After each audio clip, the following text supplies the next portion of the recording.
Morning.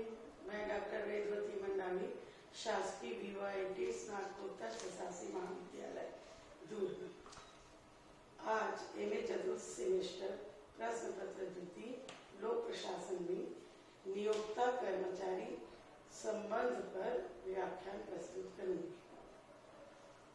सबसे पहले मैं आप लोगों को बताना चाहूंगी नियोक्ता और कर्मचारी कौन है और इनके लिए क्या संबंधों की आवश्यकता है अथवा क्या समस्याएं हैं। यदि समस्याएं हैं तो उसके निदान के लिए क्या व्यवस्था है। तो सबसे पहले हम इस पर विचार करेंगे नियोक्ता कौन है और कर्मचारी कौन है। इसे हम ऐसे भी समझ सकते हैं स्वामी और सेवक। स्वामी कौन है या नियोक्ता कौन है? जो नियुक्ति या भर्ती करने वाला है वो नियोक्ता है, और कर्मचारी जो सेवा देने के लिए या कार्य करने के लिए होते हैं वो कर्मचारी होते हैं। लोक प्रशासन के अंतर्गत आप सबको पता है कि प्रशासन में कौन काम करता है, किसके लिए काम करता है और इसमें किसकी किसकी भूमिका होती है।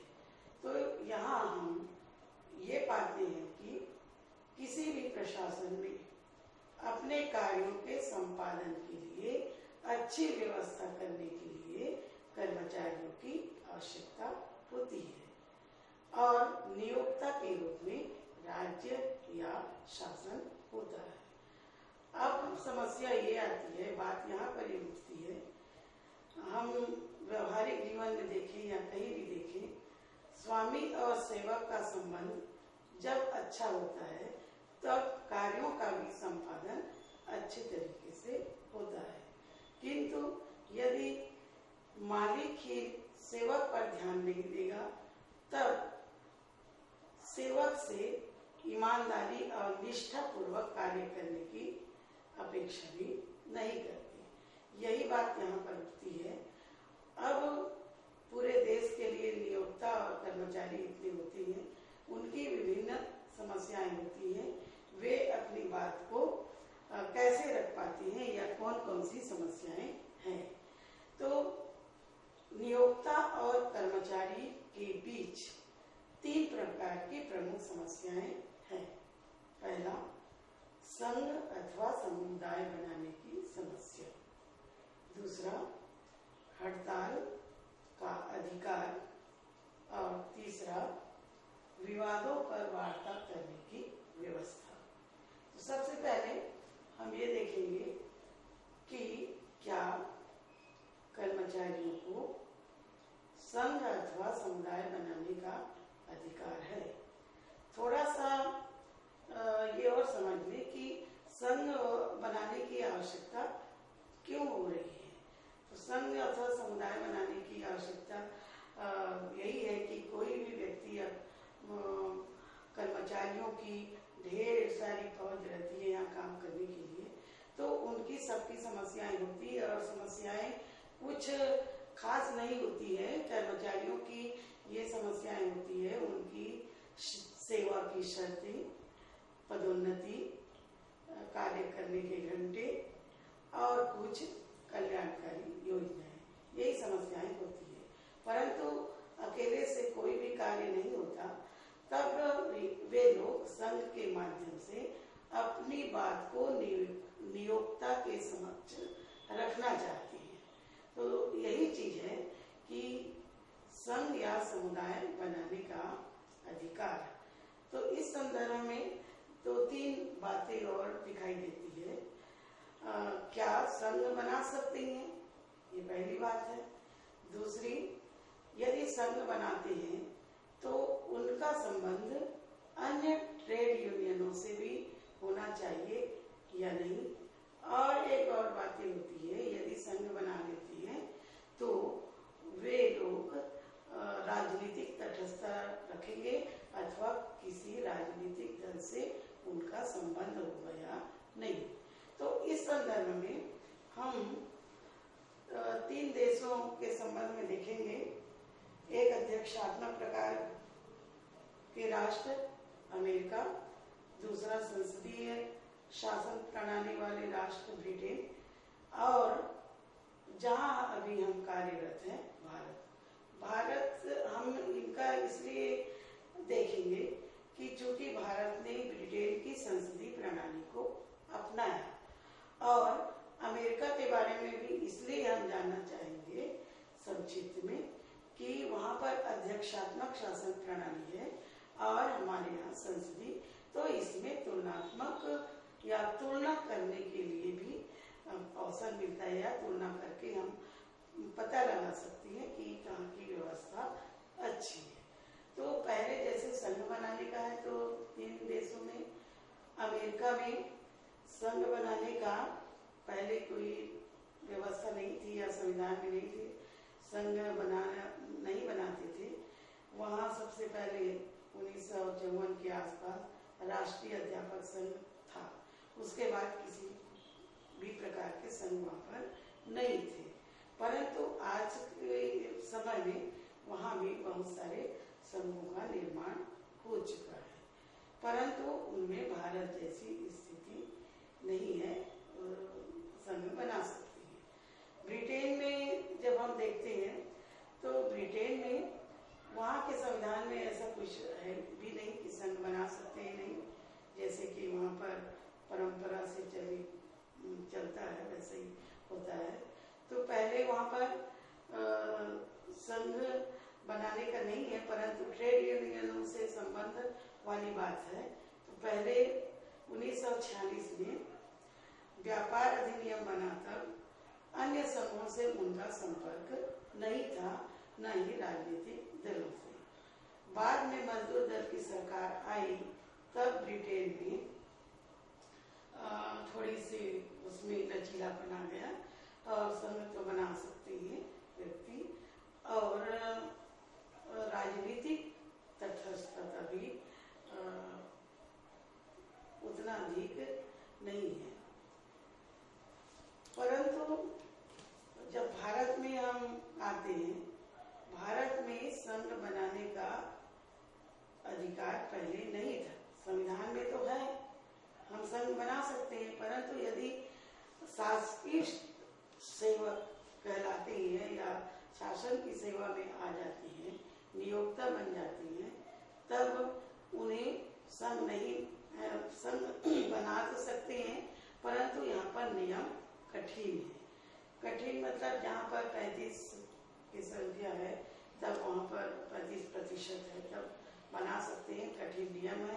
ये भी है कि रोल लिस्ट में उनका नाम होना चाहिए, तभी बना सकती हैं, और अन्य संघों में संपर्क नहीं रख सकते थे। और राजनीतिक तटस्थता अब भी भारत में बनी हुई है। राजनीतिक दृष्टिकोण से नियोक्ता तटस्थ रहती है, किसी राजनीतिक दल से संबंध नहीं होता। दूसरा हम आते हैं उनकी समस्या, कौन सी समस्या नियोक्ता और कर्मचारी के बीच आता है, तो दूसरा है हड़ताल करने का अधिकार। अमेरिका में हड़ताल करने का तो नहीं है, हड़ताल नहीं करती हैं, परंतु यदि हड़ताल में यदि जाती हैं तब वहाँ उनको सजा भी मिल सकती है, नौकरी से पदच्युत भी कर सकते हैं, उनको 3 साल तक नौकरी में नहीं रख सकते, कभी कभी जेल में जाना भी पड़ सकता है।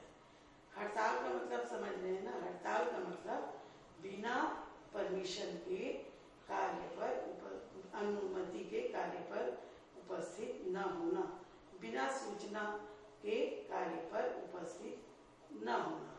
तो इससे नुकसान तो होता है और अनुशासनात्मक कार्यवाही कर सकते हैं, उनके विरुद्ध अनुशासन के विरुद्ध मानी जाती है। ब्रिटेन में भी यही स्थिति है, वहाँ भी कर सकते हैं, परंतु अनुशासनात्मक कार्यवाही उनके ऊपर कर सकती है।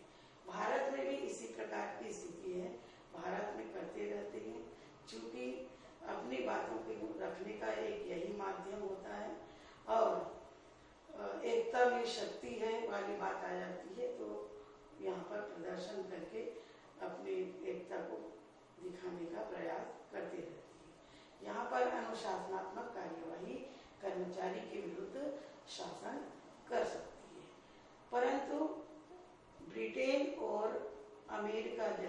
अमेरिका में तो सोच भी नहीं सकते हड़ताल करने का, न उनको आवश्यकता होती है।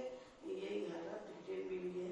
इसका कारण तो मैं यही समझती हूँ, चूंकि हमारा देश विकासशील है और दोनों राष्ट्र विकसित है और आर्थिक दृष्टि से भी वे लोग संपन्न है।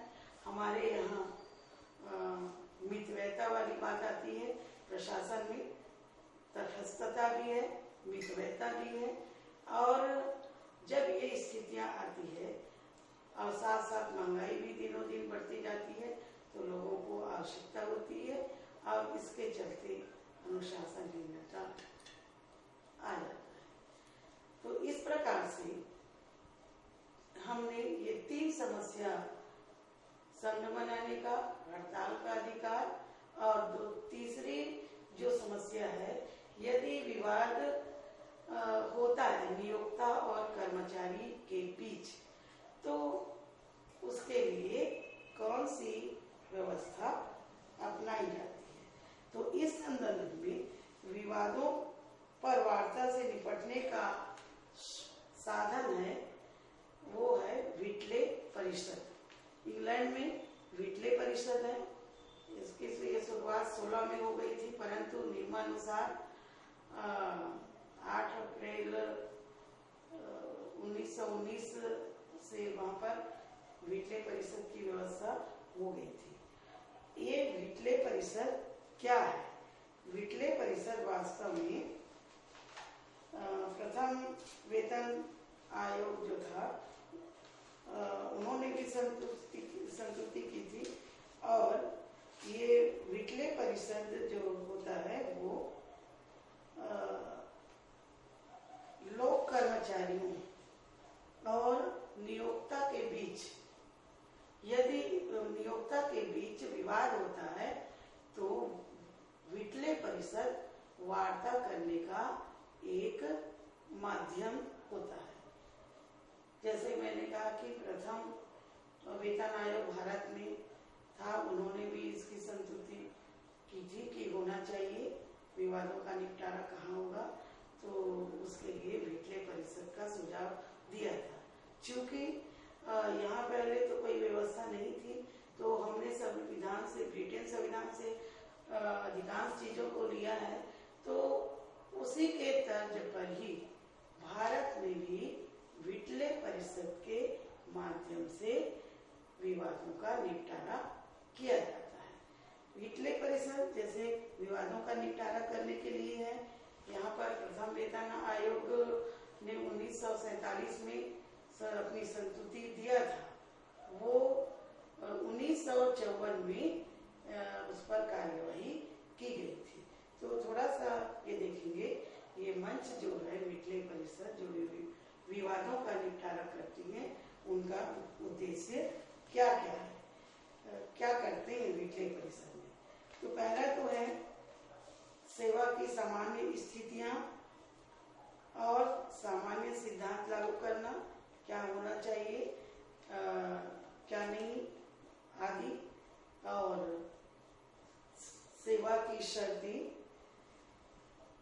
कर्मचारियों की, और सेवा की शर्तें साथ ही साथ वेतन, भत्ते, कार्य के घंटे, छुट्टियां आदि, और कल्याणकारी कार्य। इस मंच के माध्यम से कर्मचारी भी अपनी मांगे प्रस्तुत कर सकता है और जो परिषद में निर्णय करता है वो उसमें निर्णय ले सकती है। इसके अलावा वार्ता करने के लिए इनका काम होता है कार्यालयों की व्यवस्था करना। कहाँ पर करेंगे, तो कहीं पर भी लोग, कर्मचारी लोग भी मांग करते हैं कि उनकी वार्ता करने के लिए एक निश्चित जगह होनी चाहिए। साथ ही साथ कर्मचारियों की योग्यता को बढ़ाने का भी काम इसके माध्यम से किया जाता है। कर्मचारियों की योग्यता में कमी है, उसमें शिक्षा को बढ़ावा देने के लिए शिक्षा में भी वे लोग अपनी जो शिक्षा है उसमें इजाफा कर सकते हैं। मैट्रिक पास है तो बीए हो सकते हैं, बीए है तो एमए हो सकती है। इसके लिए भी वहाँ पर चर्चा की जाती है, नियम बनाई जाती है। इसके अलावा जैसे अनुभवी अधिकारी कर्मचारी होते हैं, उनका भी लाभ जो दूसरे कर्मचारी हैं उनको भी इस मंच के द्वारा दे सकती है। तो इस प्रकार से ये वीटले परिषदों का ये उद्देश्य होता है। भारत में किस प्रकार से ये वीटले परिषद कार्य कर रही है इसके संबंध में हम चर्चा करेंगे। भारत में जैसे कि मैंने कहा कि प्रथम वेतन आयोग ने 1947 में ही कहा था कि कोई समस्या सुलझाने के लिए कोई मंच होना चाहिए। तो इसका परिपालन 1954 में हुआ। तो यहाँ पर सबसे पहले जो वार्ता के लिए मंच बना वो है स्टाफ काउंसिल। स्टाफ काउंसिल दो प्रकार के होते हैं। जैसे मैंने एक चीज बताना भूल गई थी, हड़ताल करने का और ये संघ बनाने का जो भी बात है 30% कर्मचारियों के लिए नहीं होता है। ज्यादातर ये समस्या तृतीय और चतुर्थ श्रेणी के कर्मचारियों के लिए होता है। तब यहाँ पर स्टाफ काउंसिल जो बनाया गया वो दो प्रकार के बने। एक वरिष्ठ स्टाफ काउंसिल जिसमें ये प्रत्येक मंत्रालय में होता है, वहाँ मंत्रालय में मंत्री, संबंधित मंत्री, वहाँ के सचिव या संयुक्त सचिव को अध्यक्ष बनाते हैं और शासन की ओर से और अधिकारियों को मनोनीत किया जाता है जो योग्य होते हैं उन्हें। साथ ही साथ इसमें कर्मचारी वर्ग से 1:20 में सदस्य लेते हैं, अर्थात 20 कर्मचारी है तो एक उसमें से पदाधिकारी, चाहे तो कर्मचारी लोग अब उन्हीं में से वो लोग चयन करके भेजते हैं। वो कर्मचारी होते हैं सेक्शन अधिकारी, आशुलिपिक, लिपिक और सहायक। 4 वर्ग होते हैं। इन्हीं के बारे में यहाँ पर चर्चा होती है। इनमें 1:20 में माने उतने सदस्य महामंच के लिए जो वीटले परिषद है, स्टाफ काउंसिल है, वार्ता करने के लिए समस्याओं के, तो ये लोग वहाँ पर कार्य करते हैं। जो दूसरे प्रकार का है वरिष्ठ हो गया, जो कनिष्ठ है उसमें उससे नीचे लेवल के या और 4th क्लास के जो कर्मचारी होते हैं उसके लिए होता है। उसमें भी जो उप सचिव होता है वो पदेन अध्यक्ष होता है और जो वहाँ अधिकारी गण होते हैं उससे वो वहाँ के सदस्य होंगे जो शासन द्वारा उन्हें मनोनीत कर देते हैं। और 1:20 में सदस्य होते हैं, अर्थात उसमें 4th क्लास के कर्मचारी जैसे दफ्तरी, जमादार, चपरासी, सफाई कर्मी, ऐसे जो होते हैं उनके सदस्य जो होते हैं वो वीटले परिषद में जाते हैं या स्टाफ काउंसिल में जाते हैं। तो उसमें भी वे लोग चुनकर भेजते हैं जो लगता है कि वहाँ बात कर सकते हैं, ऐसे कर्मचारियों को स्टाफ काउंसिल के लिए भेजते हैं। परंतु भारत में देखा गया कि स्टाफ काउंसिल होने के बावजूद भी इन कर्मचारियों की समस्या का किसी प्रकार का निदान नहीं हुआ, या कहना चाहिए जितना परिणाम होना चाहिए उतना नहीं हुआ। तो उसमें एक कारण ये आया कि छोटे कर्मचारी रहते हैं वो वैसे भी झिझकते रहते हैं, कहना चाहिए, या बड़े अधिकारी करना चाहिए। और जब इन लोग को समय मिलता है तो जो अधिकारी होते हैं वो लोग समय नहीं देते हैं।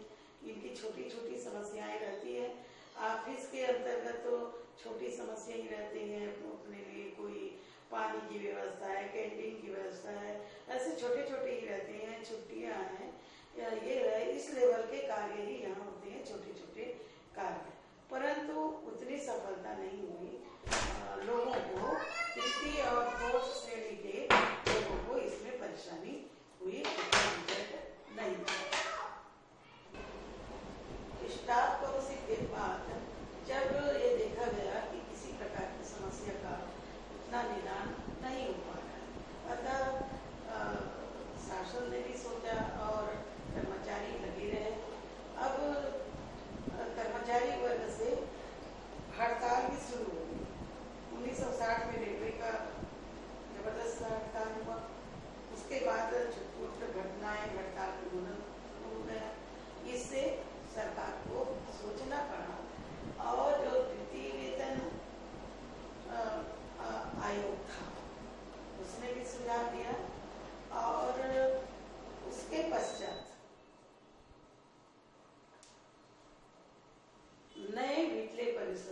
विचार किया गया। तब एक बना भारत में, उसमें बना संयुक्त वार्ता तंत्र एवं इसके साथ मिलकर काम करने के लिए था अनिवार्य पंच निर्णय। ये संयुक्त वार्ता तंत्र है, ये इन्होंने एक मंच तैयार किया कि किस प्रकार से कर्मचारी और उनकी समस्याओं का निदान किया जाए, परंतु कार्य करने से पहले इसमें से 5 प्रकार के जो सदस्य है वो इस मंच के सदस्य नहीं बन सकते। उसमें वर्ग 1 के अधिकारी, दूसरे श्रेणी में सचिवालय के द्वितीय श्रेणी के अधिकारी कर्मचारी, औद्योगिक तीसरा है जो औद्योगिक प्रतिष्ठान है वहाँ के अधिकारी, फिर संघीय क्षेत्रों के कर्मचारी अधिकारी और पुलिस वर्ग। ये इनका निदान संयुक्त वार्ता तंत्र में नहीं हो सकता या निर्भर नहीं हो सकते। तो संयुक्त वार्ता तंत्र जो है वो मंच तैयार करने के लिए 3 प्रकार के फिर यहाँ पर मंच तैयार हुआ उनसे संबंधित। एक राष्ट्रीय परिषद, दूसरा विभागीय परिषद, तीसरा क्षेत्रीय परिषद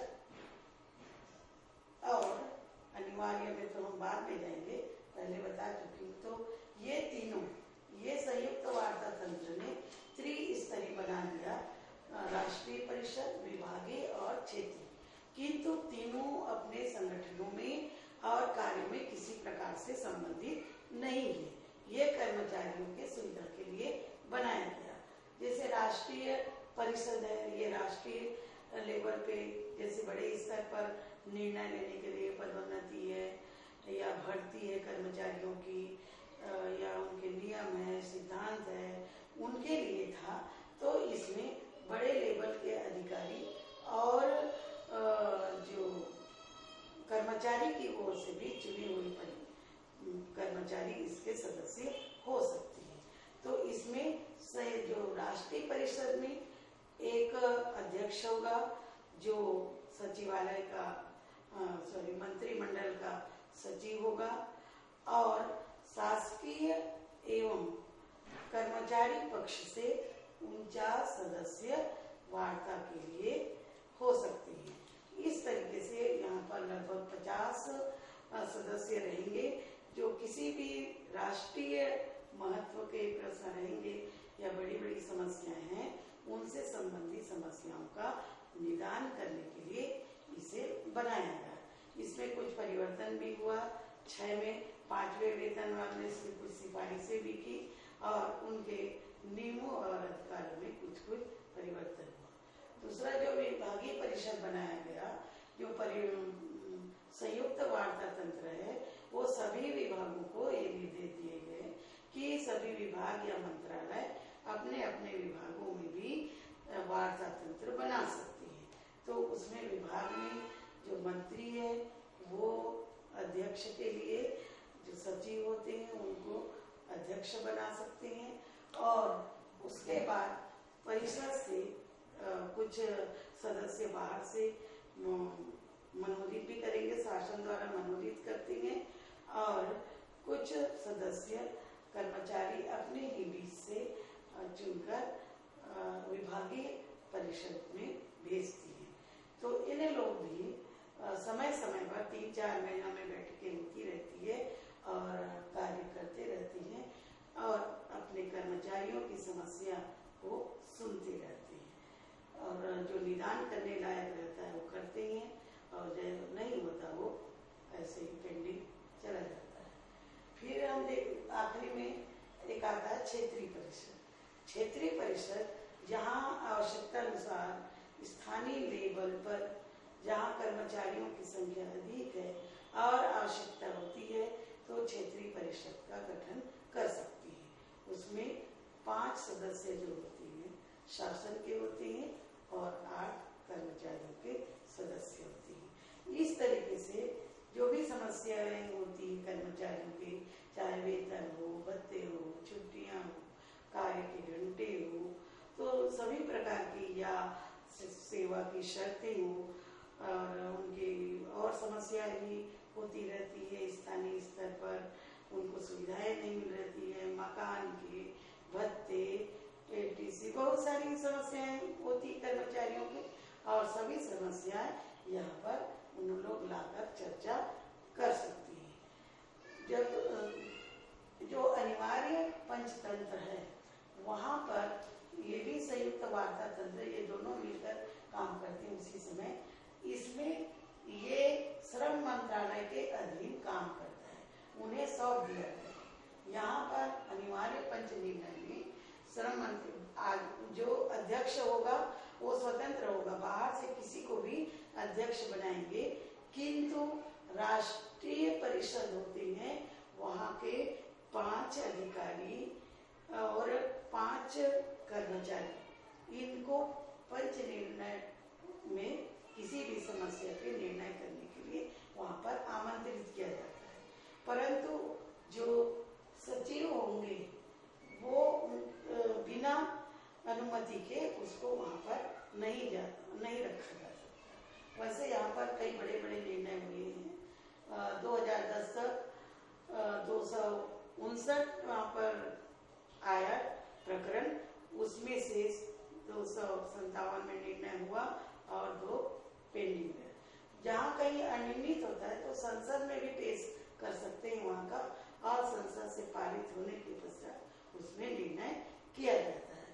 तो इस प्रकार जो नियोक्ता और कर्मचारी के बीच जो संबंध होते हैं, प्रशासन में कार्य कुशलता लाने के लिए, ईमानदारी और निष्ठा से कार्य करने के लिए, अच्छे संबंध को बनाए रखने के लिए इन मंचों की आवश्यकता हुई और इनके माध्यम से कार्य करते हैं। परंतु देखा गया कि कार्य पूर्ण नहीं होता है, क्योंकि